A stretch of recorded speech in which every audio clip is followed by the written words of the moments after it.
Hey car peeps in the universe, welcome back to the channel at Jodo Garage. Back to working on the Mustang. We got a whole bunch of things accomplished that we'll go over in this episode, including getting the car running. Let's get right into it.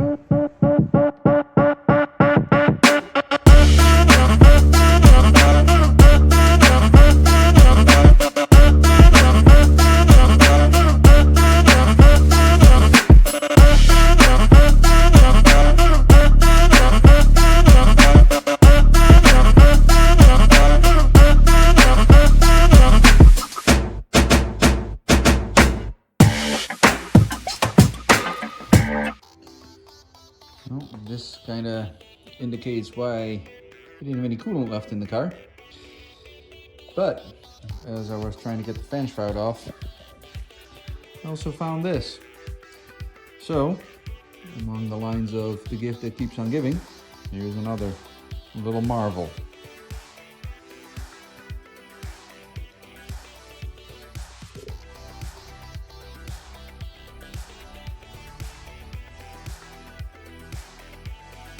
Nice little bit of bling for the front of the car.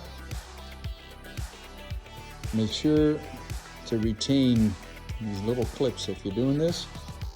The centerpiece just peels back with a screwdriver, and then you can just slide it out. And you push it back in, and you push it down so it stays and doesn't fall out. So there's 4 of them. There's 2 on this side, and then there's 1 there. And 1 there, so 2 on this side as well.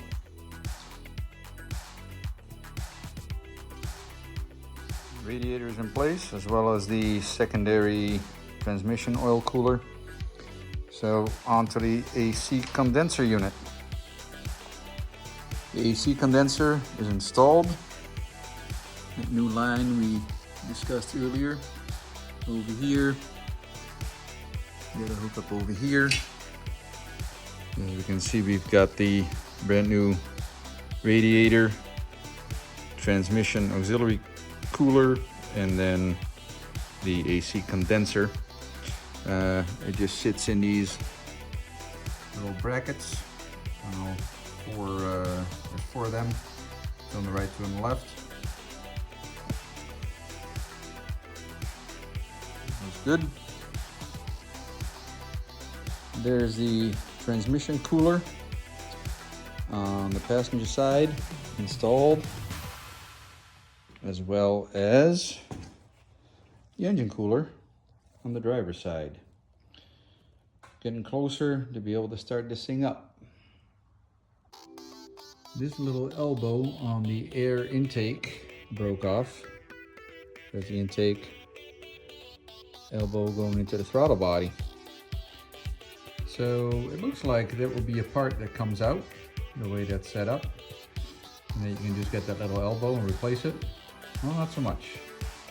This is all one integral piece of the entire elbow, and the entire elbow is over $200 to buy new. So a little epoxy and a clamp, and we'll see by tomorrow how we fare with that. If that works, I can then rejoin this hose onto there. If not, I guess I'm gonna have to get that whole new elbow. Here's to hoping it works.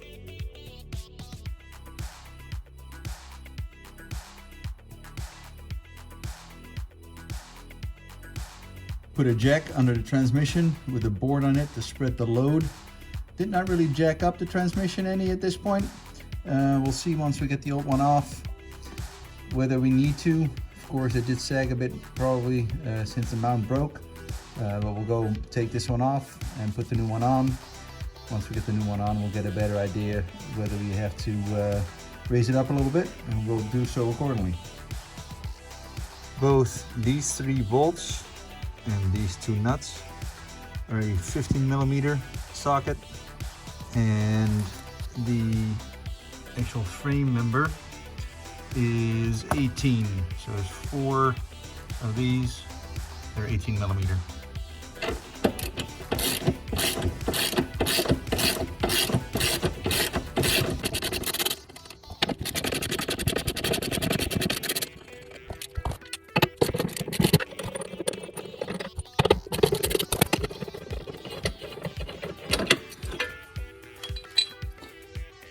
one piece of the brace.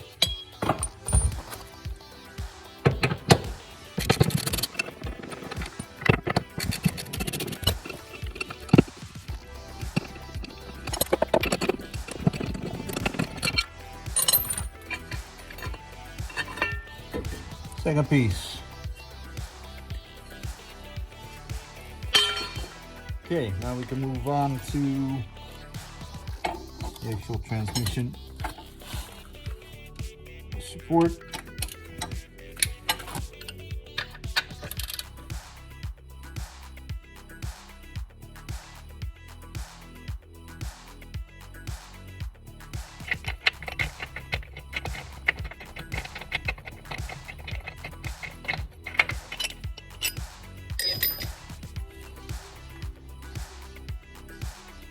And there's the brace. And there's the new one. And there's the old one. And you can see that in these areas here, you have some separation on this side and as well as over there. So good thing we got a new one. This can go out. And we'll continue installing this one. And of course, the same goes for the old brace.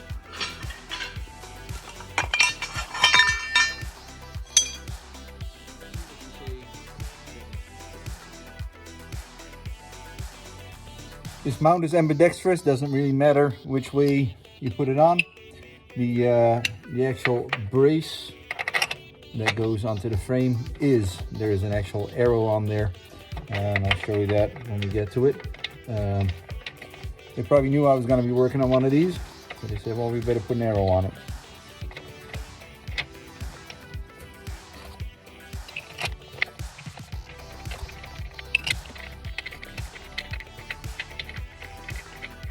Always like to get all bolts started if there's multiple bolts in the item that you're working with, just so you know they're all going to go in.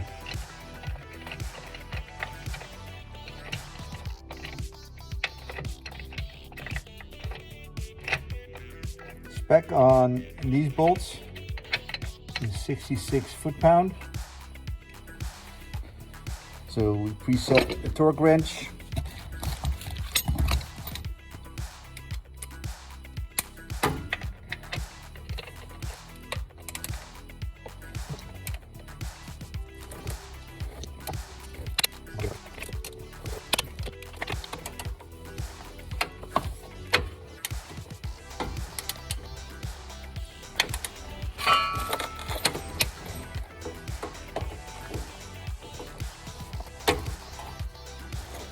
All right, so that's the brace back in place.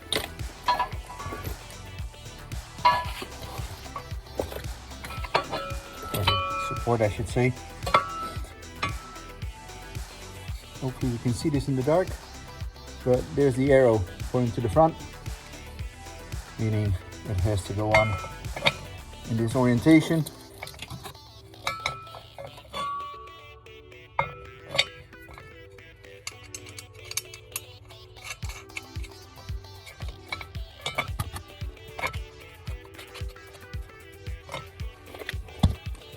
These go on at 59.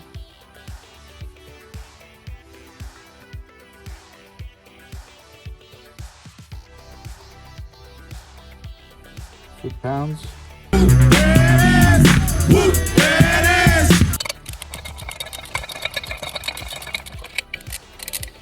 We'll get them tight, but we won't snug them up yet until we get the 4 bolts into the frame. We get some rigidity out of it, and then we can actually get this to where we want it. Now we'll find out how far we've gone down and whether we have to actually jack up the transmission, which it appears we're gonna have to. Yep. Get that jacked up a bit. Right.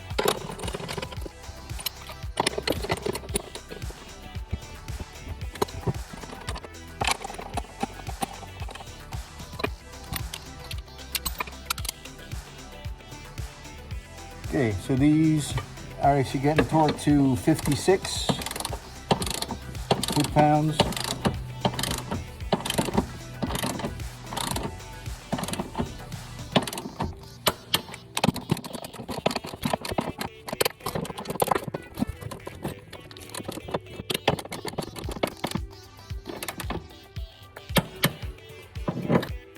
Now that we've got those four back to where it needs to be and torqued, we can come back to these two.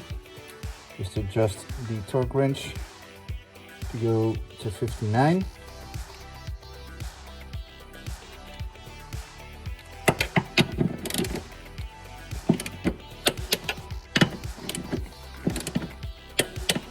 Again, all aluminum, so hence the torque rating's not too high.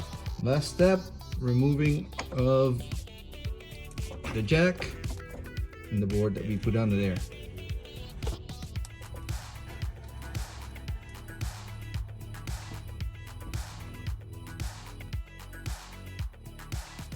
The 67 Mustang is going to have white body fenders.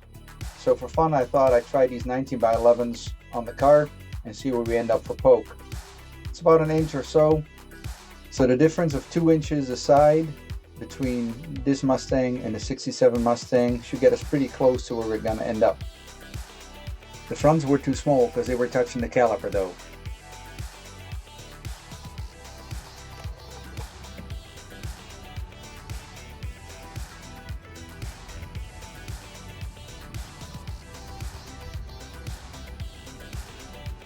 That's going pretty quick to very little. So there's a good indicator of how much was lost. Hope they didn't run this car too much after the accident. When the car takes 10 quarts of oil, you only get a quart out of the engine. Next was an oil change. Unfortunately, due to the extra engine oil cooler, the oil filter could not be removed with the new K-member. I had to modify the K-member a little bit for it to come off. Installed the new fan housing. Pretty straightforward. However, I did have to take some stuff apart again, like this coolant line is just a little bit too much in the way. Had to take my intake elbow out again just to create some room for this to get in. As I got the new radiator and I was on the website, I also found this Mishimoto cooling tank. Nice sight glass on the side, and it replaces that ugly plastic thing. That's the first thing you see when you open the hood, and it's just ugly. So we have this now. We have filled about 2.5 gallons of coolant in there. Probably gonna take more as we cycle the engine. This elbow has been my nemesis for the last week. Tried to epoxy it several times, broke off again. Tried the heat gun, that kind of deformed the main piece here. That didn't work. Then I remembered I have this handy dandy solder for plastic, and basically you get strips of plastic that you heat up with the iron, just like soldering, and then you can melt plastic together, which I did over here. So now going all around this may not be as pretty, but it's functional, and considering this whole piece here, it's like $300 or $400. I figured that'd be worth the effort. Now when I blow into the tube and I hold my finger on the bottom, there's no air escaping, so it's airtight, so I know it's gonna work. The other thing, as I have this piece off, is I saw some videos about gaining horsepower, and there's this carbon filter that's in the intake. Now the 2021 Mach 1 had 480 horsepower, the 2022 went to 470, and the reason for the 470 is just that carbon filter that's in there. So there's 3 tabs in there, 1, 2, and 3. You take those out, this whole front piece comes out, then you can take the carbon filter out and gain 10 horsepower. We love horsepower, gotta do it. Just to reiterate, those tabs, as you can see, there's 3 of them. You got to get screwdrivers behind all of them, which, especially the third one, I'm not gonna lie, gave me a run for my money. But it's in there. Now we should be able to pull this assembly out and then take that filter out of there. As I was working with this, I came to the conclusion that this whole assembly with this in it can be left out, and you can actually put that back in by removing the sensor with those two Torx bolts, pushing this back in and then putting the sensor back in while it's in the car. I guess what they're saying is that it won't pass emissions without this, hence the reason that they put it in. This housing is really a bottom part, and then the elbow going into the intake, and then a top part. So in order to get that piece out, you don't have to take the whole air box out. You can just take the top off like I did, and then this just goes right back on top. And then you have these screws, they go right back in here, and there's 4 of them, one here, one there, and one here, and then everything's back together. Make sure to watch the edges and to make sure that everything is seated properly before you screw down or bolt down the bolts, so that you don't break anything. But everything's back into place. Now you can hook things back up. See, this hose clicks right back on, and this piece has some threads that actually go, that's why these bolts are longer. They're actually utilizing them for hold downs. Same thing here, it's got a little hole in it. Put it right over top, holds it in place, and then we have the sensor pull test. And of course, the last one here, but not least for sure, is the little hose that we just fixed with the heat and melting the plastic on it. In the meantime, I also put in the front frame rail. A little bit of bending and pounding and putting things back into place, but she's back in. So, like paint, you won't know it was gone. From a safety perspective, we have pulled 2 fuses in the main fuse box here. This blue 15 amp one is for the ignition coils. Because the oil was so low, I want to be able to turn over this engine without it actually firing. Try and get the oil pump going and get the oil everywhere it needs to be before we do an actual fire. And then in addition, that red 10 amp fuse I pulled because that is the clutch for the AC. Since the condenser was totaled and the line was screwed up and we had to put everything back together with new stuff, there is no refrigerant in the system. I don't want that clutch to come on accidentally and burn up the system as well. Time to move on to filling the transmission oil. And if you don't have a ratchet that can bend like this, then it's going to be pretty difficult to get a hold on this. But fortunately I did, so I was able to crack it loose. And we'll have to see if we can get this out and get a read. Not a lot of room in here. As usually, not designed by operational guys.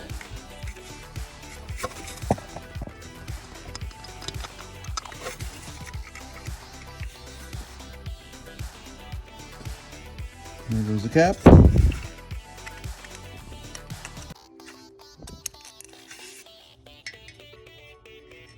And there's the dipstick. Cleaned off the dipstick, so let's see what we get for a reading. If we can get this thing in here.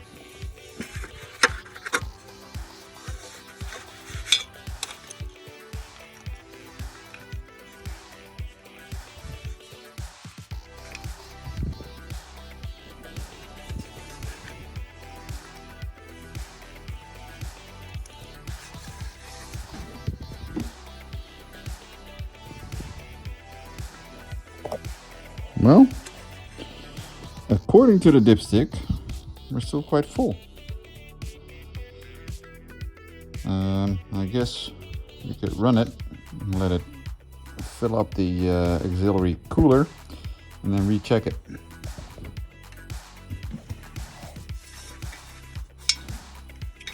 Hook the battery back up.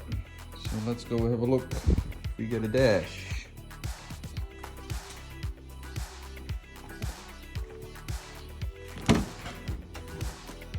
All sensors, perimeter sensor. Get the lit sill plates. Let me see if I can reincorporate that in the new car too.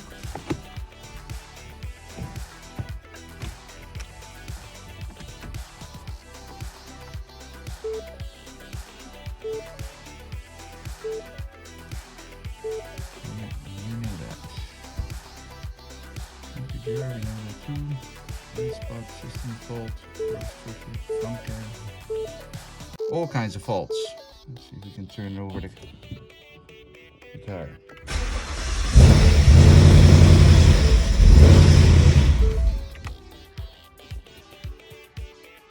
Okay, that's exactly what we wanted. Not very long. One more time. Yep, and that's because the fuse is out for the injectors, which is exactly what we wanted. So we'll go and recheck. Maybe do it one more time. Not getting fuel clearly. Now we can go recheck some levels. So my engine oil makes it to about the lower hole. So it looks like we're gonna need maybe 1 or 2 quarts more to get this to where it needs to be. Obviously with that oil cooler being off and only getting a gallon out of the engine when it put 10 back in, and we're still kind of on the low side, so gonna have to get a few more. To fill the transmission, I bought a little hand pump, cut the suction line short so that when I stick this spout in there that it hits the bottom, and then I got the other end. I've got to see how much I really want to leave on there. Probably cut some off of that too to make it a little bit more user friendly, but yeah, you can fill it. So you can now see that we're down to about 3 when it was completely full at first. We got to do some research and see exactly where we need to be as far as the level goes, and then fill it appropriately. Fuse for the injectors has been reinstalled, so let's see where we get.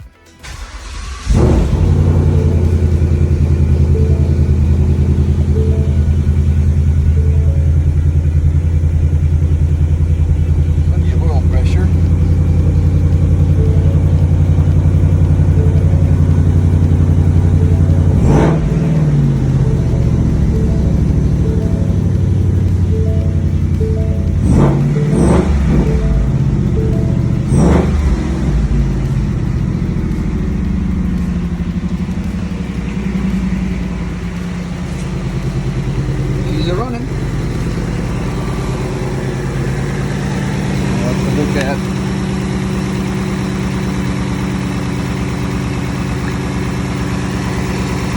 Yeah, it's already going down. Gotta put some more in. She works.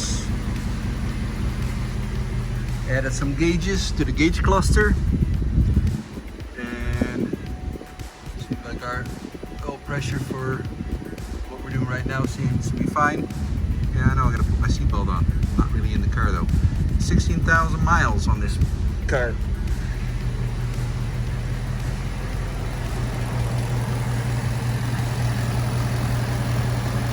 Still getting some bubbles every once in a while,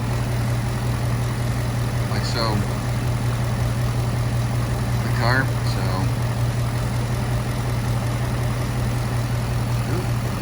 Looks like we need some more.